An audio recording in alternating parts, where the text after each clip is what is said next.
When I was in high school and then in college, one of my deep fascinations was with astronomy. I studied everything I could about it. My parents gave me my first telescope, a 6-inch reflector telescope. And with it, I would go out, when I was a youth, go outside into the backyard. Of course, with the light pollution in Dallas area, it was a real trouble to see much of anything. So we'd go out to the country and set up the telescope with some friends of mine out in McKinney, and we'd spend all night long out looking at the night sky, exploring all the things that were to be seen. I loved it. I loved learning everything I could about the sky and about God's creation in this universe. I got star charts that would teach me where the various items and celestial bodies were to be found. And as I grew up, I got a computer program that would chart them for me as well during the early days of computers and on into the 80s and in the 90s. Over years, I bought more telescopes. I got an 8-inch reflector, replaced that original 6-inch one. I got a 12-inch Dobsonian, which is a really big light bucket with a 12-inch aperture. It's huge thing. It's also super heavy. And with it, you could see a great deal, especially deep space objects. I got those crazy astronomical binoculars that I showed on the sermon invite this week that are wonderful, but boy, are they heavy. And if you have a tripod, they're easier to use, and they give you binocular 3D views of the sky and of the moon, and especially of like Mars and Jupiter, very crystal clear and sharp. I also got my 120 millimeter boy right here. This, I think I've had it now for 15 years. It has a 120 millimeter aperture, which means it's almost 5 inches, 4.7 inches. It slews beautifully. I used to have a motor for it so it would auto slew or auto move around. It is a fabulous, wonderful, grown-up toy. I love it. And it have a box full of these different eyepieces that you would place on it to give you different magnifications. And you look through it and, oh my goodness, it looks like a supernova going on. No, it's just a light up there. It's just a light. Whew. Whew. Wonderful tool, wonderful toy for adults. With it, I could see all sorts of things like the Andromeda Galaxy, M31, it's on the screen right now. An incredible galaxy. It's 2.5 million light years away. It means that light coming here from there is getting here today, began 2.5 million years ago to get here. It's 200,000 light years across. It's moving toward us very quickly.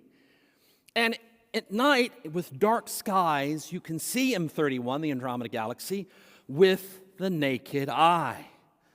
You can also see the Orion Nebula, there, the Orion constellation.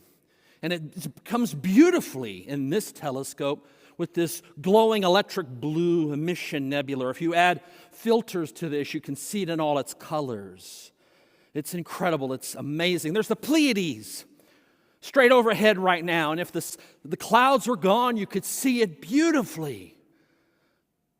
Orion and the Pleiades are mentioned in the Bible as part of God's handiwork of creation. The star field that you can see in a telescope like this is narrow but filled with light. I also remember loving to search out the sky for the planets. Mercury's hard to see because it's closer into the sun, and it's just harder to see it, but you can. Venus is a foggy, hazy mess of brown. Mars is amazing because you can see patterns on it in the dust storms. And with this telescope, you can sit and you can watch, and you can almost see those canals that they used to think were up there. Actually, there's one huge valley that's actually real. Then there's Jupiter and Saturn. These two Jupiter and Saturn pictures were taken with this telescope with a phone camera attached to it. incredibly beautiful and magnified and layered several times. And with a tracking motor on this, an exposure made up for a very good picture. Saturn's incredible. Those rings over the course of the year, the planet tilts differently, and they just about disappear when they get edge on or they get nicely viewed that way. It's kind of the planet sitting in the middle of the rings. It's beautiful to see the glorious creation of God. Uranus and Neptune, they're hard to find, but with a phone app to help me guide this, I can find them. And the holy grail of amateur astronomers, Pluto, way out on the edge of the solar system. With that phone app, I can point it in, and I can sit and I can look, and there's this field of stars, and there's one weak little dot that might be Pluto. I've often thought it was. It's what the phone's telling me it ought to be. I love going out at night. It gets cold, it can be damp, but the sky and the amazingness of God's creation that can be seen with a tool, an instrument like this, is incredible. There are some ways in which a telescope like this is similar to communion, a means of grace in seeing the splendor of God's creation. As the Scripture is a means of grace, teaching us the will of God. As baptism is a means of grace, initiating us into the life of God. As prayer is a means of grace, connecting us to God. As service and giving is a means of grace, connecting us with others and God. So also a tool like a telescope can be a means of grace, connecting us to the beauty of God's creation up there. The majesty of creation, the majesty of the beauty of it, the enormity of it.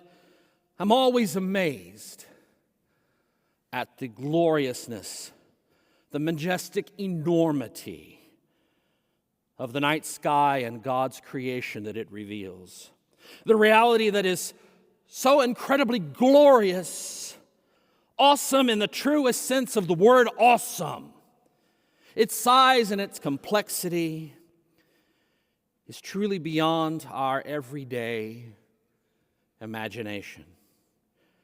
It's a lot to deal with when we're just looking at our own solar system, the planets within our solar system.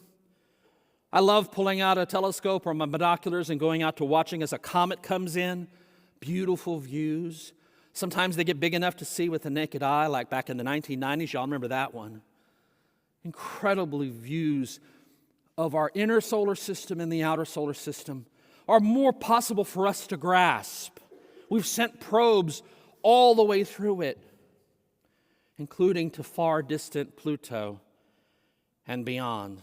Personally, I'm touched by some of those probes because my own father, who was an electrical engineer and research engineer, worked for some of the companies that built some of the parts that went on some of those space probes, Voyager 1 and 2 especially. And to this day, one of those circuits on the Voyager space probes still working, sending test results for the electronic flow of the guidance antenna back to Earth from way out beyond the heliopause of our solar system. Amazing reality that we've been able to go that far and view close up some of these majestic creations of God's brilliance in our own celestial backyard. Looking out beyond our solar system, however, and the nearly limitless vastness of it all can really make you feel small, very tiny, almost like the grasshoppers mentioned in our reading today. Have you not known? Have you not heard? Has it not been told you from the beginning? Have you not understood from the foundations of the earth? It is God who sits above the circles of the earth, and its inhabitants are like grasshoppers. Who stretches out the heavens like a curtain and spreads them like a tent to live in? Who brings princes to naught and makes the rulers of the earth as nothing? Next to that amazingness, we are tiny, almost insignificant specks of matter. But we're specks of matter graced with intellect, self-awareness, the ability to search and understand ourselves and our own existence, and the incredible universe in which we live. We are beings with passion and feelings and hopes and dreams. We have fears and wants and needs for relationship, needs for understanding, needs for position and meaning and calling in this life. And one of the most incredible things that we have discovered, that people of faith, that religious faith, many kinds of religious faith people have discovered, Christians and Jews and Muslims, Buddhists and Hindus, Taoists and Sikhs, Jainists and numerous native religious spiritual expressions rooted in the many elemental facets of our creation. One of the things we've all discovered in our speculations and in our prayers and in our dreams, and one of the things we all believe, is that the one that made it all, the one behind it all, even if we don't have a name for her or him or it, or we think that this one is the that beyond all that, whatever that is that we call God, Jesus Christ, Yahweh Elohim, Allah, that being, that one, while envisioning and creating and involving and encompassing all of that enormity, all of that amazingness, all of that extraordinary wonder, still somehow, some way, cares for each and every one of us. To whom then will you compare me, God says? Or who is my equal, says the Holy One? Lift up your eyes on high and see, who created these? The one who brings out their host and numbers them, calling them by name? Because that one is great in strength, mighty and power, not one of them is missing. The one that we have labeled God, who somehow in wonderment envisioned and made and evolved it all, nevertheless cares for you and me, cares for us little grasshoppers. Let that sink in for a moment. Those up in the booth, put one of those celestial pictures back up to the screen for a moment. The one who imagined, who fashioned, who caused to evolve that enormity of stars and galaxies, also imagined, fashioned, caused to evolve, loves and cares for you. That kind of puts everything into perspective, doesn't it? The one that cares for that still loves you. I just don't believe that the one who created that and created us, who governs that enormity, who evolved it, conceived it, guides and protects it, I don't believe that that one, that God, is too concerned with so many of the things that so many people think the deity is concerned about, like the color of one's skin, the language one speaks, how much money one has, the political party one belongs to, what one eats, what one wears, the gender of the person preaching or teaching in the church, one's own gender identity or sexual orientation, who one loves, and how they love. I don't think God gives one whit about any of that. When weighed against the enormity and the awesomeness of that incredible creation, I don't think God cares about any of that. But here's what God does care about. And we know this because of what Jesus told us and how Jesus lived. God cares about how we treat others. Do we treat them with respect and love and care? With the love that God has given us? And do we follow the calling that God has for us? To care for this incredible creation, to tend and to keep it, to preserve and protect it. In the second biblical creation myth found in Genesis chapter 2, it says that the earth creature, the Adam, was placed in the garden to till and keep it.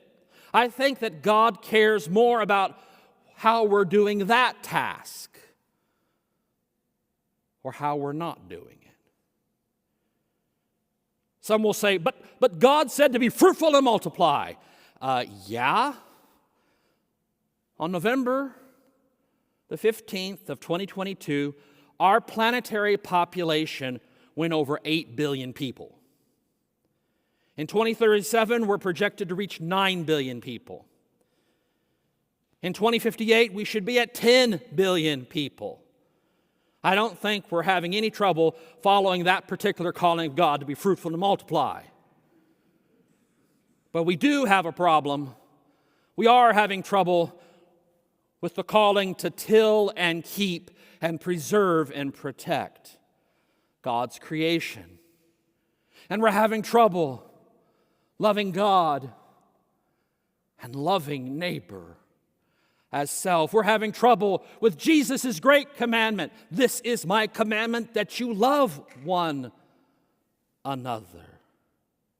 The one who made the enormity of creation, the awesomeness that it is, the one who created us, who feeds us, and both physically and spiritually, who dwells within us by grace through faith, through all the means of grace, calls us to do better. Have you not known? Have you not heard? Yahweh is the everlasting God, the creator of the ends of the earth, indeed, of the whole universe. Yahweh does not faint or grow weary. God's understanding is unsearchable. Yahweh gives power to the faint and strengthens the powerless. Even youths will faint and be weary, and the young will fall exhausted. But those who wait upon Yahweh shall renew their strength. They shall mount up with wings like eagles. They shall run and not be weary. They shall walk and not faint. The one who created all that enormity, that glorious beauty,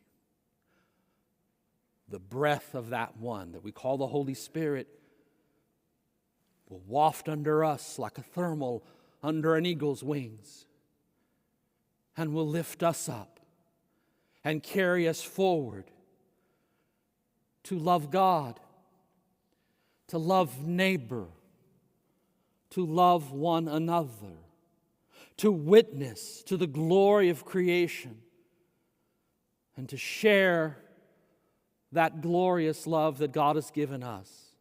The good news of the life and the ministry, death, resurrection, ascension, and continued real presence of Jesus here and now. May we be about proclaiming that gospel message. And may the one who created the enormity of it all and created us too fill us and lift us up in the hard times and the happy times, in the sad times, in the exciting times. Mount up with wings like the eagles. Let me dwell